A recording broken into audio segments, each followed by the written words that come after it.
Hello, 6th grade. I just want to give you another update. I'm going to go ahead and change our schedule a little bit on us. Looking at your test scores again and then receiving a number of emails from you about retakes and that kind of stuff, I've decided that it would be better for us to focus on Chapter 2 again and making sure we have all of that together, and then we'll come back to Chapter 3 a little bit later. So, today you are going to watch a review video on adding and subtracting fractions, and then there is going to be a short 8-problem worksheet for you to do. You do not need to print the worksheet, you can just write it on your own piece of paper, and then take that clear picture and submit it to the assignment. Tomorrow we'll review some multiplying with fractions. Thursday, when we're together during our live Zoom session, we're going to review multiplying with mixed numbers. Friday, when you're on your own, you'll review dividing with fractions. Monday, when we're together on Zoom, we will review dividing with mixed numbers. Tuesday, when we are all back in school together, we will do a fractions review game to make sure we have all of it together. And then next Wednesday, November 11th, so not Wednesday tomorrow, but a week from tomorrow, everyone is going to do their Chapter 2 retakes together in class. So that's kind of our new schedule as we're looking at the next week and a half. So we're going to start by talking about adding like fractions. When we add fractions, we need to have a common denominator. So in this case, when we have like fractions, we already have a common denominator. So my first question for you is, when we add, what number is going to be in the denominator? The correct answer is 8, because the denominator is going to stay the same. Now, when we add the numerators, we need to add the numbers that we are given. So when we have 5 plus 7, what is our answer going to be? The correct answer is 12. So now we have 12 over 8, which is an improper fraction. We need to turn that improper fraction into a mixed number. So my first question for this part is, how many 8s can go into 12? The correct answer is 1. Then we've got to figure out how many are left over. If 8 can go into 12 once, what's the remainder? The correct answer is 4. So the remainder is your numerator, and your denominator stays the same at 8.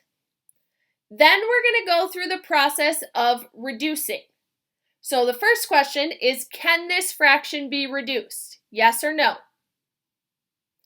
The correct answer is yes, because 4 and 8 can both be divided by 4. So when I divide by 4 in the numerator and in the denominator, I get my final answer of 1 and 1/2.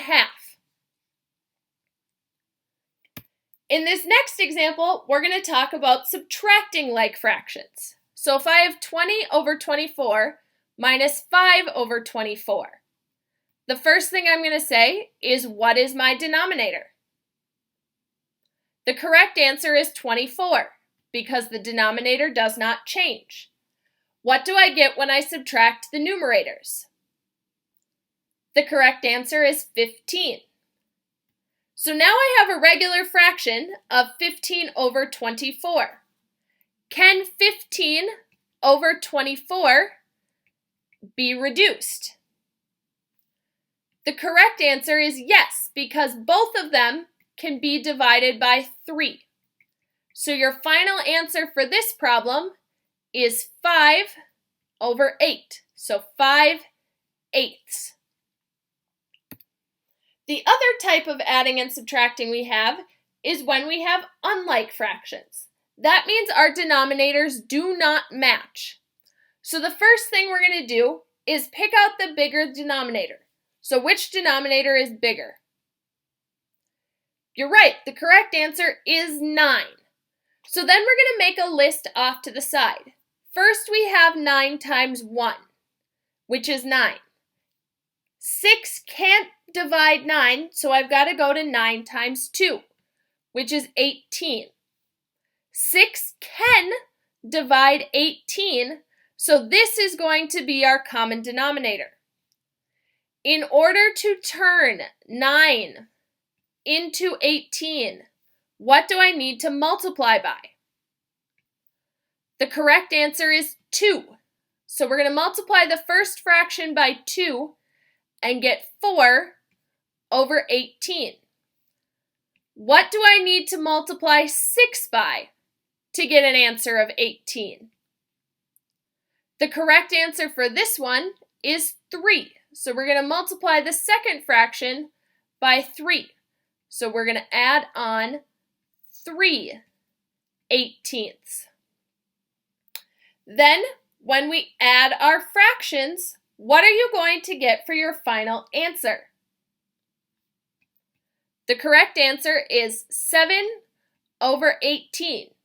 Can that be reduced? The correct answer is no, it cannot, because 7 cannot be divided by anything that divides 18. So your correct answer here is 7 over 18. For our last example, we're going to subtract unlike fractions.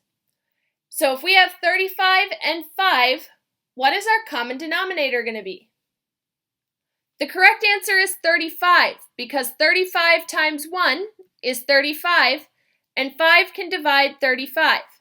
So my first fraction, 32 over 35, stays the same. What do I need to multiply the second fraction by? The correct answer is 7.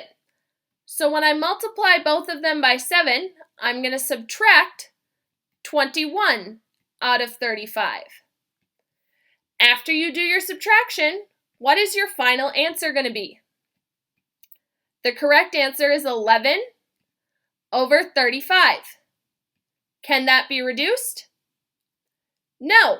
So your final answer is 11 over 35.